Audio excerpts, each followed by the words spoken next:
Hi, I'm really excited to be on today to introduce everybody to Michelle Crose. Michelle is joining our mentor team on the Unite Network so that we have some more wisdom and experience in our tool belt. And so we're just really excited to hear more from Michelle today and let you guys get to know Michelle a little bit. And be sure to look her up on the network or reach out to her at the events because she loves to get out and meet folks, and she's just a wealth of knowledge. So I'm going to go ahead and just turn it over to Michelle. Michelle, would you like to begin just by telling us a little bit about your maybe professional background and then some of your homeschool journey? Okay. Um, I started out actually in aerospace engineering and worked in that field for a little while. And then I worked in parachurch ministry for a while. And then I had children and began the incredible journey of homeschooling them. So I homeschooled four children all the way through and just graduated my youngest from high school. And I wouldn't have traded it for the world. I know I enjoyed the corporate world for a while. I enjoyed ministry, but being home with my kids and the relationship that I have with my kids now and being able to just be with them for the short years that they're in your home, I wouldn't trade. Yeah. Yeah. So tell us a little bit more about your family. I have four children, three girls and a boy. They span about 7 years, and I homeschooled my oldest kind of on a trial basis. My husband was actually interested in me homeschooling. I wasn't sure I was really qualified for that, but I said, okay, well, kindergarten's optional in the state of Georgia, so we'll try a year. I agreed to do 1 year, and we did, and we enjoyed it. And then I was pregnant and sick and didn't think I could make it to the bus stop. So I thought, okay, well, we'll just do another year or two. And every year I said, I want to reserve the right to reevaluate and see if this is still the best match for our family, if this is still the best option. And it was. And we used a variety of things along the way, changed courses many times in our curriculum and our strategies. But in the end, just had a wonderful experience. Yeah. And And all four of them chose to go to college, and I did not accredit my homeschool, and they managed to get into college, and that's a whole nother topic. That's right. That's right. Well, I think that pivoting that you talked about that is a pretty standard experience, isn't it? So many Yes. homeschool families they start in one direction thinking it's going to be best, and it may be best for a short season. But then we all pivot along the way and we think, you know what, we're going to refine this a little bit. We're ready for a new opportunity or a new challenge. And the best thing I think about, no, actually, there's so many things that are great about homeschooling. But one of the things that I really enjoy about homeschooling is that we learn right along with our kids. Absolutely. And we, of course, grow in all of the other character attributes like patience and Lots of patience. and self-control and some of these other things that maybe we were a little bit lacking in the beginning. Yeah. And maybe we're still lacking sometimes, but we all grow together. And then the homeschool journey can take all these different directions based on the interests that the family has. And as your kids begin to explore new topics, you all get to learn together. Or the needs of the child. I had two children that I homeschooled because, yeah, that was fun, but I had a student that I needed to homeschool because he was not going to thrive in a public school setting, and was able to spend the time doing the extra therapies and doing the extra things that he needed so that he was able to grow at his pace and catch up to where he needed to be.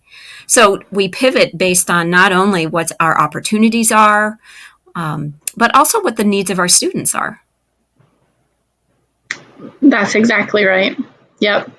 and changing curriculum as well. You might be on the same exact topic, but have a different curriculum for a different child.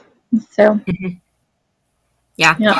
I loved the flexibility of choosing curriculum based on the student, and we were all on the same page on this, but this student needed a little extra help, so they weren't on the same page, but we could scale back and do that on their level.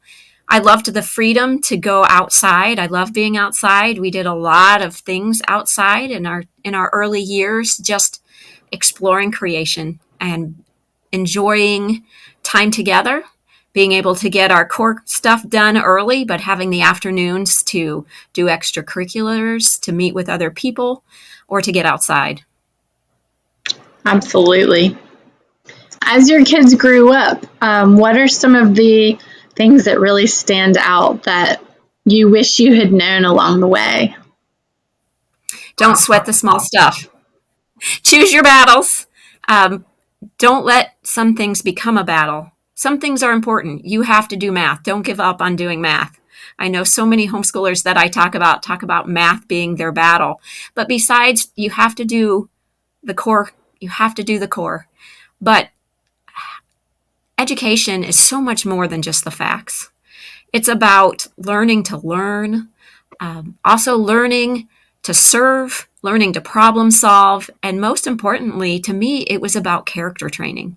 I was more interested in the integrity and the character building of my kids than about if they remembered every date right or if they memorized their math facts by a certain time.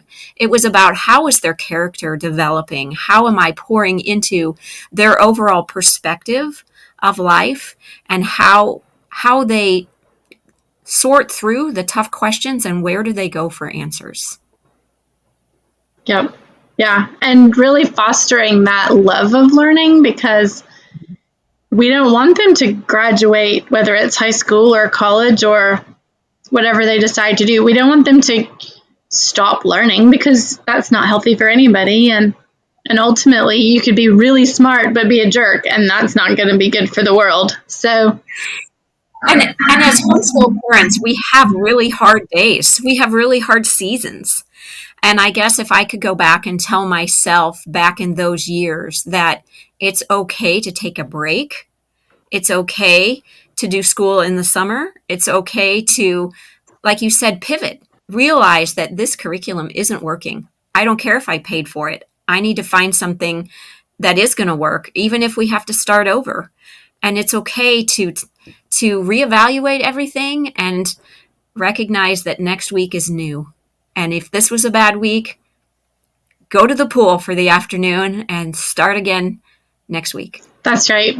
Yeah. So many times if I'm having a bad day or the kids are having a hard day, like if we will just stop beating our heads against the wall and go read a book together, It just recalibrates the entire environment. And pick a book that's not on the list. You've done your read alouds. Yeah. You've done all the things you have to get through for your history curriculum. Pick something fun. Pick something they want to read. That's right. Let dad read a book if he's available. Yeah. Or an older sibling be in charge of reading a book. That's right. Yep. So I believe there's quite a bit of experience under your belt with inspiring some of the teens. Would you like to talk a little bit about some of the things you've done with teenagers in the past and maybe what you would love to do again? I've been involved in a servant leadership program for the last 10 years and have really enjoyed watching high school students recognize that they can be leaders and that they have an opportunity to serve and that serving can be leadership. I enjoy helping them find their passions and then giving them the tools that they need to explore them. I certainly don't have all the answers, but I can often point them where they need to look. I've been involved in several different engineering groups, science groups, and the idea of innovation. And they have an idea of a problem they want to solve, and I might not know all the intricacies of of how they're solving it, but I can give them references, I can give them resources on how to pursue that further. And I really enjoy that process of helping them get excited about how God's made them and the things that they're interested in and how they can turn that into perhaps even a career. Sure. Now, do I remember you telling me about an experience with somebody who went through an innovation project with you and then went on to do some exciting things? I've been involved with Georgia Tech's Inventure program for several years, and I've had a couple different teams really succeed. And it's not rocket science. It's the idea of finding a need and perhaps even a simple widget that they design and develop and then test in a market and go on to compete at the national level. I had a team that designed a chair wedge that would hold folding chairs up when they were stacked against the wall. And again, it wasn't something super exciting or super intricate, but it met a basic need. And I helped them contact chair manufacturers. We did all sorts of market studies in different locations on what the need was and where this could be marketed. And they ended up placing at the national level. And it was a great experience. But it showed me that, especially students have ideas that are worth exploring. And they just need to know, well, how do I find out if anybody else is interested in this? And how do I pursue getting this prototyped? So that's a really rewarding experience.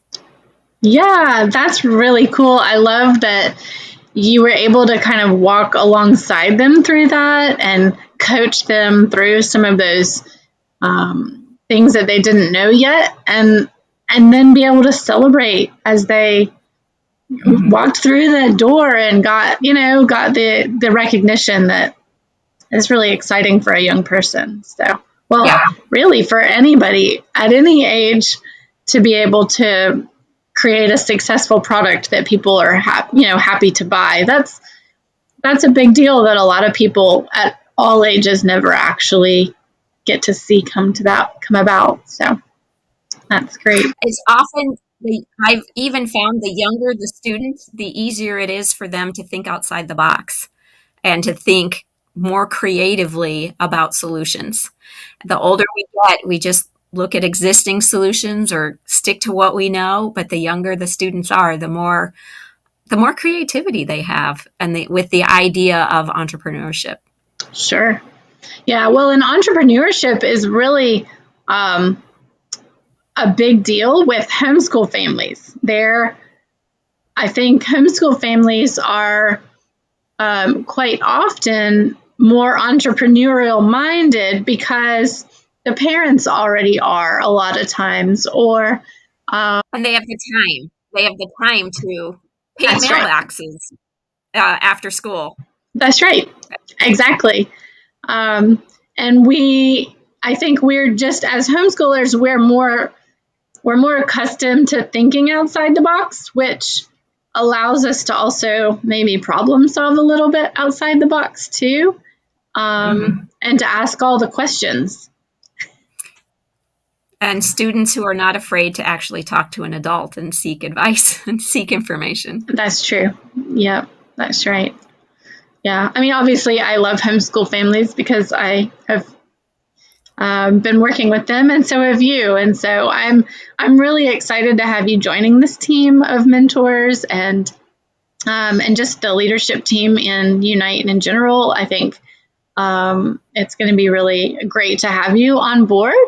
And I am really excited for the families because I think there are a lot of families who've been wondering, what do I do with my out-of-the-box kid, problem-solving kid?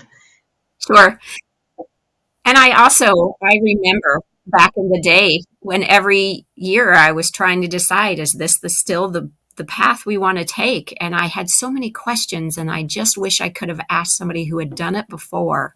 And I would love to encourage young moms, number one, to keep going. that even in the hard times, it is worth it. But also I know I wanted to pick somebody's brain and ask a million questions. So I want to be that resource to help people stay the course, I guess, and recognize that they can do it. All right. So as a fun little twist on the end, I'm going to just give you three quick fire questions. Throw out there what comes to mind. All right. Okay. So travel destination, beach or mountains? Mountains. Favorite book? That's too hard. I have so many read alouds that I loved. I don't think I could narrow it down. Okay, favorite genre? Missionary stories. Okay. We have quite a few of those in our library. Yes. All right. And something that you love to do for fun, just you? Paddleboard. Paddleboarding. Awesome. Paddleboard, hiking, being outside. Very good. Awesome. Well, thank you, Michelle, for joining me online today. Thank you. And we look forward to having more events with you in person. Thank you so much.